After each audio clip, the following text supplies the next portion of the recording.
So hello everyone, how are you? My name is Vedansh and I welcome back to all of you in my educational YouTube channel Vedansh English academy.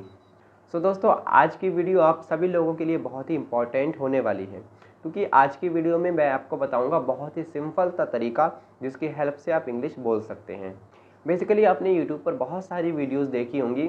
Videos बहुत ही ज़्यादा difficult होती है, क्योंकि उनमें आपको बहुत सारी चीज़ें बता दी जाती हैं। आपको टेंसेस पढ़ने हैं, एक्टिव पैसिव वॉइस आनी चाहिए, आपको ये आना चाहिए, आपको वो आना चाहिए, आपको बहुत सारी चीज़ें बताकर कंफ्यूज कर दिया जाता है और आप आखिरकार ये समझ ही नहीं पाते हैं कि how we can speak good English, so what we can do for speaking well English.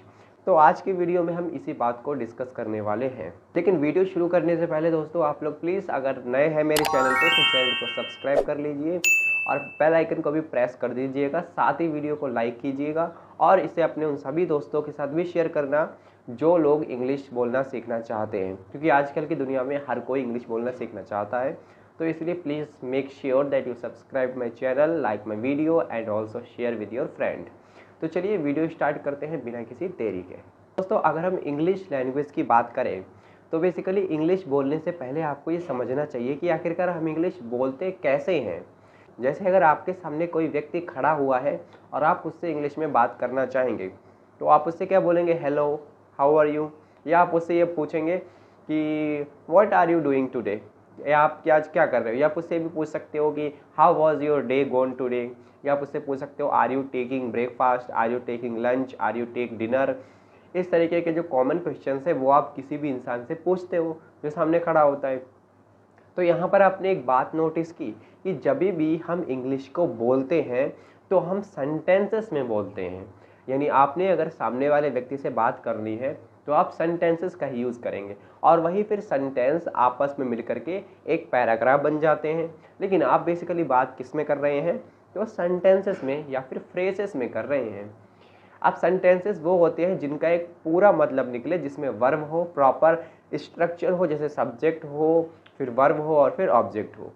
Phrases हमारे वो सेंटेंस होते हैं जो कि पूरे नहीं होते हैं, यानी आधे होते हैं।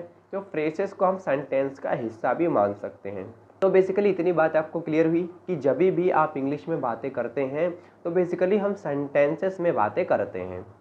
इसका मतलब ये हुआ कि अगर आपको सेंटेंस स्ट्रक्चर पता चल जाए ना कि सेंटेंसेस बनाए किस तरीके से जाते हैं इंग्लिश में, तो आप इंग्लिश में महारत हासिल कर लेंगे और इंग्लिश सीख भी लेंगे। लेकिन दोस्तों, यहाँ पर गौर करने वाली बात ये भी है कि हमारे सभी सेंटेंसेस वर्ड से मिलकर के बने हुए हैं। वर्ड यानी शब्दों। जैसे फॉर एग्जाम्पल आपने क्वेश्चन पूछा कि have you take your dinner, क्या आपने अपना डिनर कर लिया है? तो यहाँ पर देखिए, ये जो पूरा सेंटेंस है have you take your dinner, ये 5 शब्दों से मिलकर के बना हुआ है। Have you take your dinner, ठीक है। हर वर्ड अपने आप में अलग मतलब बता रहा है और इस तरीके से सभी वर्ड का अपना अपना मतलब मिलकर के एक सेंटेंस का मतलब बन रहा है।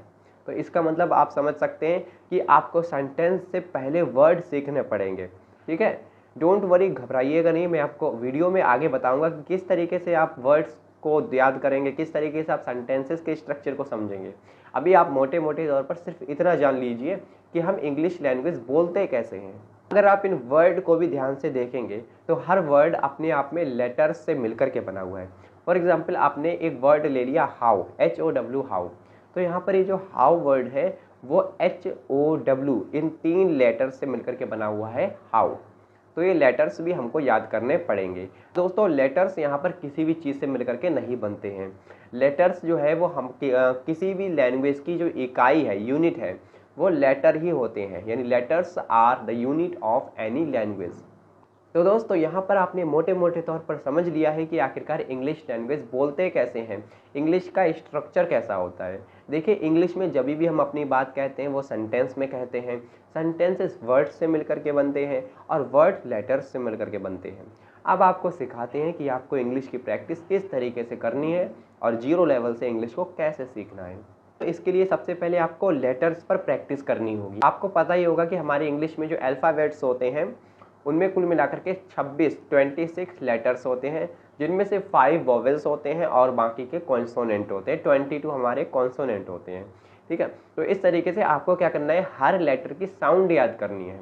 बहुत सारे लेटर्स की साउंड आप रॉन्ग तरीके से बोलते हैं, तो आपको यूट्यूब पर बहुत सारी वीडियोस मिल जाएंगी, एक बार चेक करके देख लेना कि आप किस तरीके से उन लेटर्स को प्रोनाउंसिएट करते हैं। ठीक है, for example B for ball, इसको हम पढ़ते हैं बी, जबकि एक होता है V for vat, VAT vat, vat means चमगादड़। तो यहाँ पर ये जो वी है इसको हम वी पढ़ेंगे और इसको हम बी पढ़ेंगे। इसी तरीके से बहुत सारे WXYZ। तो आप एक बार YouTube वीडियोस पर जा करके या फिर आप मुझसे रिक्वेस्ट करेंगे तो मैं भी एक प्रोनाउंसिएशन से रिलेटेड आपके लिए वीडियो बना दूंगा। तो सबसे पहले आपको क्या करना है, लेटर्स के प्रोनाउंसिएशन को सीखना है कि लेटर्स कैसे बोले जाते हैं, क्योंकि अगर आपकी यूनिट ही मजबूत नहीं होगी तो आपका पूरा जो हाउस है या आप इंग्लिश स्पीकिंग करना चाहेंगे वो भी मजबूत नहीं होगा। तो सबसे पहले आपको क्या करना है, नंबर फर्स्ट कि लेटर्स के प्रोनाउंसिएशन पर ध्यान देना है। अब यही लेटर्स आपस में मिलकर के वर्ड बनाएंगे। तो वर्ड में बेसिकली क्या करना होगा, देखिए ग्रामर में हम जो वर्ड पढ़ते हैं वो बेसिकली 8 तरीके के वर्ड होते हैं, noun, pronoun, adjective, verb, adverb, preposition, conjunction and interjection. लेकिन आपको इनकी प्रैक्टिस नहीं करनी है, क्योंकि इनकी प्रैक्टिस करने से आपको ज़्यादा फ़ायदा नहीं मिलेगा। यहाँ पर वर्ड का मतलब है वोकैबुलरी से। वोकैबुलरी मतलब आप लोगों को क्या करना है, रोज़ 10 से 15 वोकैबुलरी वर्ड याद करने हैं। आप इसके लिए मोबाइल का सहारा ले सकते हैं, डिक्शनरी है तो उसकी हेल्प ले सकते हैं, लेकिन ध्यान रखिएगा ऐसे ही वोकैबुलरी वर्ड याद कीजिएगा जो आपकी डेली लाइफ में यूज़ होते हैं। फॉर एग्जांपल कंकड़ पत्थर, इनको याद रखने की ज़रूरत नहीं है, क्योंकि आप भाई स्टूडेंट हो, आप इनका इस्तेमाल क्यों करोगे। आप सिंपल से वोकैबुलरी वर्ड याद रख सकते हो, जूता, जूते को इंग्लिश में शूज़ बोलते हैं, मोजे को इंग्लिश में सॉक्स बोलते हैं। इस तरीके के वोकैबुलरी वर्ड आप याद रख सकते हो। आप लोग मेरे इंस्टाग्राम अकाउंट जो कि नीचे दिया गया है इंग्लिश विद वेदांश, इसको ज़रूर से ज़रूर फॉलो कीजिए, क्योंकि यहाँ पर मैं रील्स वीडियो अपलोड करता हूँ अकॉर्डिंग टू वोकैबुलरी। अगर आप मेरी रील्स को देखेंगे तो आपको वोकैबुलरी वर्ड अपने आप याद होते चले जाएंगे। मैं यहाँ पर रोज़ाना एक रील अपलोड करता हूँ और आप उससे सीख सकते हैं, जिसमें बेसिकली कभी 10 कभी 15 तक वोकैबुलरी वर्ड होते हैं। तो इस तरीके से आप लोग मुझे इंस्टाग्राम पर फॉलो ज़रूर करना। तो ये हो गई वोकैबुलरी की बात। इसके साथ आप अगर नाउन प्रोनाउन वगैरह चाहें तो वो भी सीख सकते हैं, लेकिन अभी कोई ज़रूरत नहीं है, उसके लिए मैं आगे वीडियो बना दूंगा, इसलिए कह रहा हूँ चैनल को सब्सक्राइब जरूर कर लेना। अब बात आती है सेंटेंसेस की। बेसिकली यही जो वोकैबुलरी वर्ड है वो आपस में मिलकर के सेंटेंस बनाते हैं, जो कि हम लोगों को बोलने होते हैं।